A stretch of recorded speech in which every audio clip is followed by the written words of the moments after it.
남편과는 나름 꽃다운 나이였던 28살에 결혼했는데 신혼생활 좀 즐기고 난 후 아이를 가질 거란 가족 계획을 세우며 그때부터 사랑하는 남편과 신나게 놀았어요. 제 남편은 대학 때 CC로 6년 사귀고 결혼했는데 누구보다 절 잘 이해해주고 보듬어주는 다정한 남자였습니다. 성격도 취미도 잘 맞고 심지어는 바이오리듬까지 찰떡같이 맞아떨어져 우리가 싸우는 일은 흔하지 않았어요. 시부모님께서는 이런 저희를 보며 혀를 차시고는 얼른 아이를 가져야지. 언제까지 니네들 시간만 보낼 거야? 벌써 결혼한 지가 7년이야 7년. 혹시 누구라도 이상이 있는 걸 수도 있으니 검사라도 좀 받아보던지 해라. 그때까지만 해도 아무 생각 없이 겉으로 내내 그랬고 마음만 먹으면 금방 아이가 찾아올 거라고 믿었는데 그게 제 착각인 줄은 젊었을 적엔 몰랐어요. 30대 중반쯤 슬슬 노는 걸 정리하고 아기를 가지려고 했는데 아기 천사는 쉽게 찾아오질 않더라고요. 매번 테스트를 할 때마다 피가 말라오기 시작했습니다. 저는 더 이상 자연적으로 안 되겠다 싶어 남편에게 얘기를 꺼냈습니다. 여보, 우리 병원 가서 검사 한번 받아보자. 벌써 내 나이도 37살이야. 더 나이 들면 안 될 것 같아. 내 친구 언니가 산부인과 의사인데 그렇게 잘 본다고 하더라고.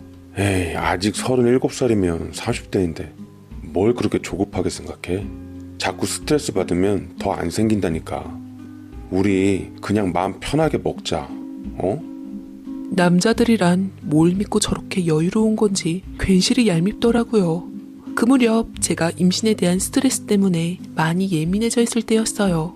하도 성질을 피워대니 남편은 어쩔 수 없이 저와 함께 난임 클리닉에 가게 되었고 각종 검사를 받아보게 되었는데 다행히 남편은 아무 이상이 없더라고요. 문제는 제 쪽에 있었습니다. 나팔관 한쪽이 혹으로 막혀 있었는데 제거를 하게 되면 곧 임신이 가능할 것 같아요. 허나 의사의 희망적인 말에도 불구하고 저는 자궁근종 수술을 한 후 몸이 회복된 다음 다시 한번 임신을 시도했지만 쉽지 않았고 성공한다 한들 금방 습관적으로 유산되어 버렸습니다. 남들 쉽게 가지는 아이 나는 대체 왜 안 될까 싶어 여자로서 자존심이 무너진 적도 한두 번이 아니었는데 그때마다 든든한 남편이 있어 버틸 수 있었어요. 그렇게 3년이란 시간이 흘렀고 몇 년에 걸쳐 계속된 노력 끝에 저희는 마침내 결실을 맺게 되었습니다. 조금 있으면 태동도 느껴질 거란 의사의 말에 고맙다는 말을 몇 번이나 했는지 모릅니다. 뱃속아기 성별 아들이라는 거 들었어? 우리 이제 태명 짓자 여보. 개똥이라고 지을까? 예전엔 하도 애들을 많이 잃어서 이름을 막 지으면 오래 산다고 일부러 그랬다잖아. 개똥이 좋잖아, 개똥이. 아우, 개똥이가 뭐야. 그래 뭐 개똥이. 뱃속에 있는 우리 개똥이 얼른 무럭무럭 자라서 엄마 품으로 오자 라며 배를 쓰다듬었고 우리는 서로를 사랑스럽게 바라보았습니다. 제가 안정기에 접어들고 저희 부모님과 시부모님께 임신 소식을 말씀드렸더니 기쁨에 벅차시더라고요. 냉랭하기만 했던 시부모님께선 뱃속 아이가 아들이라 더 좋았던지 제 손을 부여잡고 장하다라고 말씀하셨고 저희 부모님께서도 여태 졸인 마음을 푸시곤 눈물까지 지으셨습니다. 우리 아들의 존재는 그야말로 축복이었어요. 개똥이는 임신기간 내내 별 이벤트 없이 무럭무럭 잘 자라주었죠.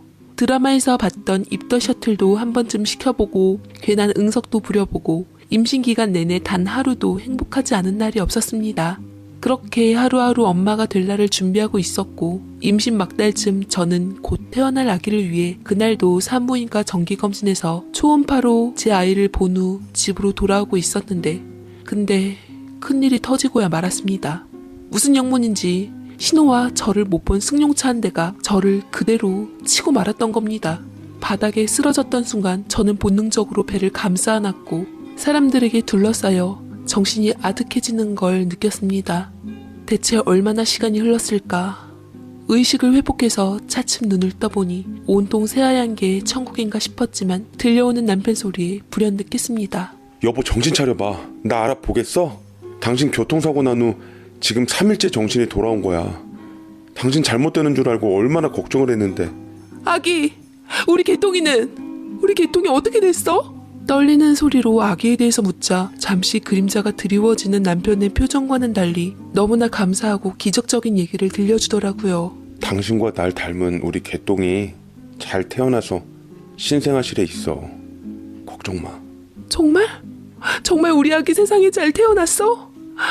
나 좀 일으켜줘. 우리 개똥이 당장 보고 싶어. 남편은 제 몸이 안 좋으니 본인이 직접 신생아실에서 아기를 데리고 오겠다고 했습니다. 남편이 병실을 나간 그 순간 아이를 만날 생각에 얼마나 심장이 떨리던지요. 뱃속에서 고이고이 길러 세상에 태어난 가장 예쁜 모습도 보고 싶었고 우렁찬 울음소리도 듣고 싶었는데 엄마가 되는 기쁜 순간을 놓친 것이 아쉽긴 했지만 아이가 무사한 것만으로도 감사했습니다. 이윽고 남편은 제게 아기를 안고 와서 건네주었고 저는 감동에 눈물 지으며 아이를 안아보았는데 근데 아이의 발에 묶여있는 띠의 성별이 딸이라고 적혀있는 게 아니겠습니까? 분명 뱃속 초음파로는 아들이라고 했는데 어떻게 딸이 태어난 건지 저는 남편에게 물었습니다. 초음파 판독을 잘못하셨나봐. 생각해보면 아이가 늘 옆만 보여줬잖아. 당신 친구 언니가 미안하다고 실수했다고 전해달랬어. 당신 깨어났으니까 좋은 소식 부모님께도 알려야 되겠다. 그래? 나는 아들인 줄 알고 출산용품도 죄다 하늘색으로만 사놨는데 핑크색으로 바꿔야 하나?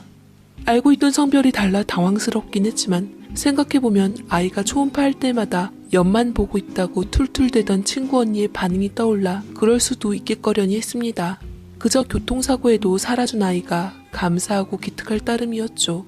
저는 배운 대로 직접 아이에게 수유를 해주려고 노력했고 배고픈지 입을 쩍쩍 벌리는 모습이 아기새 같아서 깨물어주고 싶더라고요. 남편은 그 모습을 하염없이 바라보다 눈물을 지었습니다. 제가 웃으며 왜 우냐고 아이 수유하는 모습이 그렇게 감동이냐고 했더니 남편은 그렇다며 고개를 끄덕이고는 창피했는지 자리를 피했네요.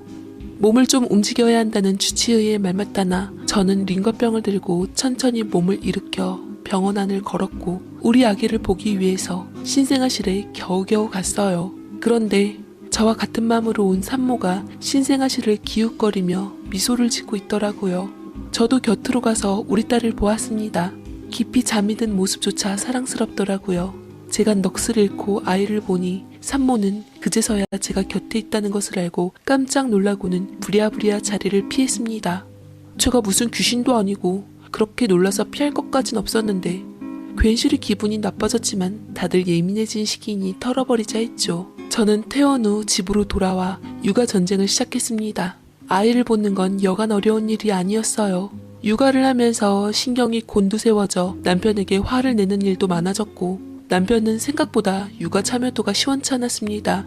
언제나 참아주던 남편이었지만 매일 아이 울음소리에 시달리다 못해 도저히 참을 수가 없었는지 제게 얘기를 꺼냈습니다. 우리 베이비시터를 좀 쓸까? 아이 육아 문제로 부부 사이 갈라질까봐 염려돼서 그래. 매일 날카로워진 당신 보는 것도 힘들고 내가 도와주는데도 한계가 있고. 당신 생각은 어때? 남편도 외벌이이고 가뜩이나 아이를 키우면서 지출 비용도 늘었던 터라 처음에는 싫다고 했지만 지인 소개로 좋은 금액의 아기를 정성껏 꼼꼼히 돌봐준다는 사람이 있어 저는 일단 사람을 보기로 했습니다. 아이를 사랑했지만 육아는 정말 고되고 힘들었거든요. 첫 아이라 신경 쓸 게 많아서 그랬던지 결벽증까지 생겼고 아이에게 조금이라도 안 좋다는 건 하고 싶지 않아 면접을 직접 진행했습니다. 안녕하세요. 처음 뵙겠습니다. 베이비시터 면접 보러 왔어요. 라며 인사를 왔는데 앳돼 보이는 외모에 이제 갓 20살이 된 여자더라고요. 부모가 없어 시설에 자랐다던 여자는 밑에 새로운 동생들이 많아 자기가 다 돌봤고 덕분에 아이 돌보는 건 전문가 수준이라고 너스레까지 떨었습니다. 제 표정이 그닥이라 느꼈는지 남편은 일단 일주일 정도 아이를 돌보게 하고 마음에 안 들면 언제든 거절해도 된다며 설득했습니다. 베이비시터는 저희 집에서 상주하며 밤낮으로 아이를 돌보기를 바랬고 저는 일주일 정도 일을 시켜보기로 했어요. 베이비시터가 처음 온 날 아기 낳고 처음으로 푹 잠을 자보았더니 머리가 개운해지는 게 살 것 같더라고요. 깨어나 보니 그녀는 제가 유축해놓은 맘마를 데워 아이에게 먹이고 있었고 안는 모양새도 기저귀를 가는 솜씨도 그녀의 말 맞다나 능숙했습니다. 게다가 얼마나 꼼꼼하고 정갈한지 살림 솜씨까지 저보다 나아서 제 시간에 제가 먹을 식사를 아이 수유를 고려해 영양별로 골고루 차려내놨고 맛도 일품이었어요. 쉬지 않고 그녀는 움직였고 힘들게 일하면서도 늘 웃음을 머금고 있었습니다. 마음에 든 저는 일주일까지 볼 필요도 없이 그녀를 고용하기로 남편에게 뜻을 정했고 그제서야 남편도 숨을 돌리더라고요. 물론 제가 고용하고 돈을 주는 입장이었지만 저는 그녀와 자매처럼 잘 지냈고 힘든 그녀를 위해 바깥 바람을 쐴 휴식 시간을 주었으나 시터는 집에서 아기와 함께 있는 시간을 훨씬 더 좋아하는 것 같았어요. 저는 고마워서 급여날 보너스로 돈을 더 챙겨주었고 베이비시터는 통장 잔고를 확인했는지 제게 놀라서 말하더군요. 언니, 뭘 이렇게 많이 넣었어요. 이러지 않아도 괜찮아요. 내가 너무 고마워서 그래. 우리 소민이 너무 잘 봐주고 예뻐해주는 것 같아서. 실은 조만간 내가 직장에 복귀해야 할 것 같은데 앞으로도 잘 부탁한다고. 절대로 그만둔다는 소리 하면 안 돼. 알았지? 라고 장난기 어린 소리를 하자 베이비시터의 눈이 빨갛게 번졌습니다. 맨날 저한테 고맙고 미안하다는 말을 하는데 고마운 건 그럴 수도 있지만 미안한 건 왜 미안한지 가끔 의아하기도 했어요. 직장을 다시 복귀하게 된 저는 그녀 덕분에 안심하고 일할 수 있었습니다. 바깥 일을 하니 정말 살 것 같더라고요. 나온 김에 그간 못 만났던 친구들도 자유롭게 만났는데 그때야말로 제가 충격적인 진실을 마주할 줄은 차마 몰랐습니다. 대학 시절 잘 지냈던 친구들이었는데 그중 제 산부인과 주치의 동생도 있었어요. 친구는 저를 보며 인사했지만 어쩐지 불편해 보이는 얼굴이었고 기분 탓인지 저와 말을 섞을 때는 특별히 말을 아끼는 듯 하더라고요. 그리고 저는 그 친구가 왜 그랬는지 알게 되었습니다. 밖에 잠깐 주차된 차를 빼달라고 해서 나갔다가 화장실까지 들리게 되었는데 그곳에서 우연찮게 그들의 대화를 듣게 되었어요. 정말? 유미 남편이 정말로 그랬다고? 아내를 사랑하는 마음이 대단하긴 한데 꼭 그렇게까지 해야 하나 싶기도 하고 유미만 불쌍하지 뭐. 언니가 입단속하라고 신신당부하는 통에 표정관리 하느라 혼났네. 유미한텐 절대 비밀이야. 야, 그런 얘기를 어떻게 하니? 근데 유미 진짜 어떡하냐? 교통사고 때문에 지 자식도 아닌 애를 자기 자식으로 알고 키우게 생겼으니. 저는 귀가 멍멍해져 순간 제가 무슨 말을 들었나 싶었습니다. 정신이 번쩍 들어 저는 모습을 드러내 친구를 붙잡고 그게 무슨 말이냐고, 교통사고 때문에 다른 애를 키우게 생겼다니 그게 대체 무슨 말이냐고 물었더니 친구의 얼굴이 사색이 되면서 우물쭈물하다가 결국 진실을 토해내더라고요. 사실은 유미야, 너 그때 교통사고 당했을 때 아이가 잘못돼서 세상에 나왔는데 네 남편이 너가 받을 충격 때문에 옆에 미혼모가 보육원에 보낼 뻔한 아이를 입양해서 네 아이로 키우게 한 거야. 뭐라고? 그게 지금... 너무 충격을 받아 말조차 제대로 나오질 않았습니다. 정신이 혼미해지며 손발이 부들부들 떨리고 눈물이 쉴 새 없이 떨어지더라고요. 저는 기어이 충격에 정신을 잃었고 다시 눈을 떴을 때는 곁에 남편이 있었습니다. 응급실 안에서 저는 남편을 보자마자 이성을 잃은 채 붙잡고 흔들어 외쳤어요. 당신 미쳤어? 당신 우리 아이한테 무슨 짓을 한 거야? 내 아이한테 무슨 짓을 한 거냐고! 미안하다. 다 내 잘못이야. 내 아이가 그럼 지금 내 품에서 자라고 있는 내 아이가 다른 사람의 아이야? 그럼 우리 아이는? 내 아들은? 그래요. 분명 막달까지 뱃속아기가 사내 아이라고 했는데 태어나 보니 딸로 바뀌었다는 것 자체가 석연찮았습니다. 가엾은 내 아들은 부주의한 엄마 때문에 뱃속에서 다 자라고서 사고로 인해 하늘나라로 가버렸고 내 딸이라고만 알았던 그 아이가 실은 다른 사람의 아기였다는 게 도저히 받아들이기 힘들었습니다. 저는 남편을 붙잡고 오열하고 끄끄거리며 울음을 쉴 새 없이 토해냈어요. 남편이 슬픔을 참으며 겨우 말문을 떼더라고요. 우리 아들은 나 혼자 장례 치르고 잘 보내줬어. 나도 그 아이를 보내는 게 쉽지 않았어요. 그런데 당신이 내가 받을 충격을, 아니 그 이상으로 받을 거라고 생각하니까 마음이 아파 참을 수가 없더라고. 내가 이 정도인데 당신은 살 수 없겠다 싶었어. 그러다가 다른 아기가 태어난 울음소리를 듣게 된 거야. 나중에 알고 보니 미혼모가 낳은 아이라는데 그 여자가 현실적으로 아이를 키울 여건이 안 된다며 시설에 맡긴다고 하는 거 우리 아이로 입양하겠다고 했어. 당신이 깨어나기 전에 우리 아이로서 잘 키우겠노라고 약속하고 그 아이를 우리 딸로 데려왔던 거야. 절대 용서 못해. 당신은 내게 솔직하게 말을 해줬어야 돼. 나는 당신 때문에 엄마로서 내 아이 임종조차 지키지 못했던 거잖아. 어떻게 그런 걸 속여? 나더러 앞으로 어떻게 살라고. 도저히 믿기지 않는 진실에 저는 어찌해야 할지 남편을 붙들고 울었고, 당신도 그 아이도 이젠 꼴도 보기 싫다고 배신감에 당신 같은 사람이랑 도저히 같이 살 수가 없다며 눈앞에 나타나지 말라고 했습니다. 그렇게 남편이 가고 숨이 막혀올 것 같은 고통스러운 시간에 누워있는데 1시간쯤 지났을 땐가요? 베이비시터가 제게 왔더라고요. 남편에게 소식을 듣고 제가 걱정이 되었는지 빨갛게 눈이 충혈된 상태로 온통 눈물바람이 되어 있는데 그녀의 존재가 어느 때보다도 힘이 되었습니다. 그런데 그녀는 저를 붙들고 또다시 믿을 수 없는 소리를 하대요. 언니, 미안해요.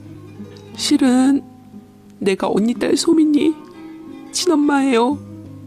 혹시 기억하실지 모르겠는데 신생아실에서 우리 아기 몰래 보다가 언니랑 마주칠 때마다 도망쳤던 사람이 바로 저예요.